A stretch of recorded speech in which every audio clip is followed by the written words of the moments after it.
ഞങ്ങൾ വളരെ അഭിമാനത്തോടു കൂടിയാണ് വിഴിഞ്ഞം പദ്ധതിയെ നോക്കിക്കാണുന്നത്. കാരണം അത് UDFിൻ്റെ കുഞ്ഞാണ്.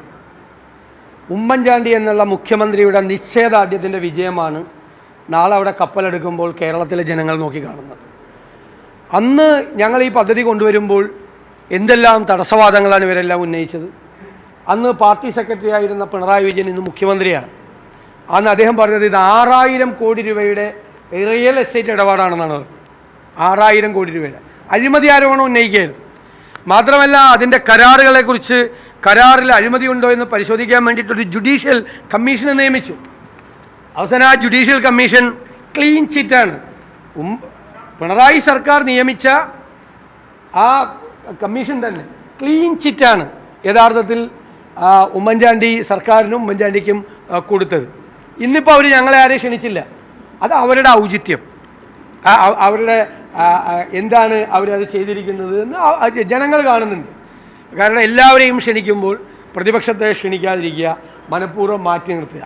അതുകൊണ്ടൊന്നും അത് അവർ ധരിക്കുന്നത് അതിൻ്റെ ക്രെഡിറ്റ് UDFിന് കൂടി പോകുമോ എന്നുള്ള ഭയം കൊണ്ടാണ്. അത് ജനങ്ങളുടെ മനസ്സിലുണ്ട്. ഉമ്മൻചാണ്ടിയുടെ മുഖം ജനങ്ങളുടെ മനസ്സിലുണ്ട്. വിഴിഞ്ഞം തുറമുഖം എന്ന് പറഞ്ഞാൽ ഉമ്മൻചാണ്ടിയുടെ മുഖവും ഉമ്മൻചാണ്ടി സർക്കാരിൻ്റെ മുഖവുമായിരിക്കും കേരളത്തിലെ ജനങ്ങളിലുണ്ടാകുന്നത്. ഇവരെന്താ ചെയ്തത്? സ്റ്റേറ്റ് ഷെയർ എത്രയാണ് ഈ പരിപാടിയിൽ? 5595 കോടിയാണ് സ്റ്റേറ്റിൻ്റെ ഷെയർ. സ്റ്റേറ്റ് ഇത്രയും പൈസ അവിടെ കൊടുക്കണം. ഈ 8 വർഷം കൊണ്ട് ഈ ഗവൺമെൻറ് കൊടുത്ത തുക എത്രയാണെന്നറിയോ? 884 കോടി രൂപ. 16% തുകയാണ് ഈ സർക്കാർ മുടക്കിയിരിക്കുന്നത്. പിന്നെ എന്താണ് ഇവർക്ക് അഭിമാനിക്കാനുള്ളത്? ഇതിൻ്റെ അകത്ത് എന്ത് അഭിമാനിക്കാനാണ് അവർക്കുള്ളത്? ഒന്നുമില്ല.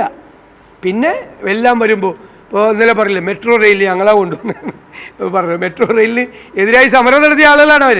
സമരം നടത്തിയ മന്ത്രിമാർ വരെയുണ്ട്. മെട്രോ റെയിലിന് എതിരായിട്ട് സമരം നടത്തിയ ആളുകൾ വരെയുണ്ട്. അപ്പോൾ അതെല്ലാം ക്രെഡിറ്റ് എടുക്കുക എന്നത് മാത്രമേ ഉള്ളൂ. പക്ഷെ കേരളത്തിലെ ജനങ്ങൾക്ക് ഇതെല്ലാം കൃത്യമായിട്ട് അറിയാം. പക്ഷേ മന്ത്രി ഇതല്ല പറഞ്ഞത് ക്രെഡിറ്റ് എടുക്കുന്ന പ്രതിപക്ഷമാണ്.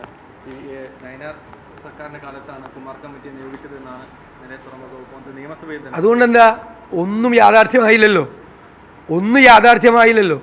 യാഥാർത്ഥ്യമായത് ഉമ്മൻചാണ്ടി സർക്കാരിൻ്റെ കാലഘട്ടത്തിലാണ്.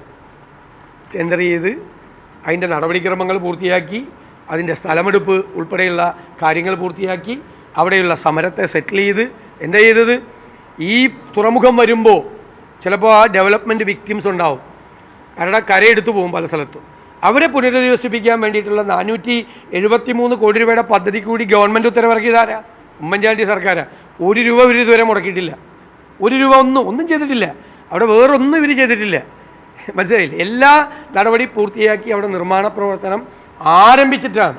അപ്പോഴാണ് പറഞ്ഞത് 6000 കോടി രൂപയുടെ റിയൽ എസ്റ്റേറ്റ് ഇടപാടാണ് എന്ന് പറയും. ഇപ്പോൾ റിയൽ എസ്റ്റേറ്റ് ആണോ അവിടെ നടക്കണം? ആണോ? 6000 കോടി രൂപയുടെ റിയൽ എസ്റ്റേറ്റാണെന്ന് പറഞ്ഞ ആളാ മുഖ്യമന്ത്രി. അതിനെ തടസ്സപ്പെടുത്തുക അഴിമതിയാണെന്ന് പറഞ്ഞ ആ പദ്ധതിയെ ഇല്ലാതാക്കാൻ. അന്ന് ആ മനുഷ്യൻ പറഞ്ഞു ആരെന്ത് പറഞ്ഞാലും എന്ത് ചെയ്താലും വിഴിഞ്ഞം പദ്ധതി യാഥാർത്ഥ്യമാക്കും എന്ന് പറഞ്ഞ മുഖ്യമന്ത്രിയായിരുന്നു ഉമ്മൻചാണ്ടി.